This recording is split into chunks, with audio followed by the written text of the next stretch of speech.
السلام علیکم ورحمۃ اللہ۔ نبی صلی اللہ علیہ وآلہ وسلم کا بڑا ہی پیارا فرمان ہے۔ آپ فرماتے ہیں خیر الناس من ینفع الناس، فرمایا تم میں سے بہتر شخص وہ ہے جو لوگوں کو فائدہ پہنچائے۔ اب ہم نے دیکھنا ہے لوگوں کو فائدہ کون پہنچاتا ہے اور ہم کیسے ایسے بنے کہ ہم لوگوں کو فائدہ پہنچائیں۔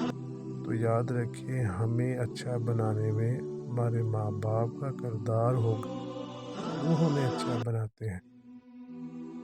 جو عیدی صاحب ہیں ان کے بارے میں آتا ہے کہ ان کی ماں ان کو 2 روپے دیتی تھی، کہتی تھی ایک آپ خرچ کر رہو اور دوسرا اپنے عزیز غریب رشتہ دار کے اوپر یا کسی دوسرے بچے کے اوپر آپ نے خرچ کرنا ہے۔ یعنی 1 روپیہ آپ نے اپنی ذات کے اوپر خرچ کرنا ہے اور ایک اپنے دوست کے اوپر۔ تو یاد رکھیے ہمیں ایسا کون بنائے گا؟ ہمارے ماں باپ، ہمارے ٹیچر، ہمارے استاد، ہمارے مربی۔ اگر وہی لالچی ہوں گے، بخیل ہوں گے، صرف اپنا ہی سوچیں گے تو ہم لوگوں کا کچھ بڑا نہیں کر سکتے۔ اس لیے نبی صلی اللہ علیہ وسلم نے فرمایا خیر الناس من ینفع الناس۔ تو دیکھیں یہ لوگ بڑے ہی عظیم ہیں اس دنیا سے جانے والے، کہ جو لوگوں کی مدد کرتے جاتے ہیں۔ تو یاد رکھیں یہ بڑے ہی سکون کے ساتھ اس دنیا سے چلے جاتے ہیں۔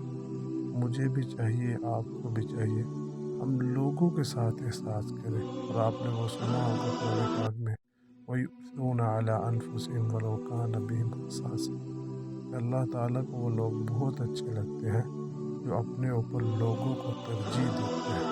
یعنی خود تو بھوکے رہتے ہیں لیکن وہ کیا کرتے ہیں، دوسروں کو کھانا کھلاتے ہیں۔ ہمیں بھی چاہیے، آپ کو بھی چاہیے، ہم دوسروں کا خیال رکھیں۔ اللہ تعالیٰ مجھے اور آپ کو عمل کرنے کی توفیق عطا فرمائے اور ان کو جنت الفردوس میں اعلیٰ مقام عطا فرمائے۔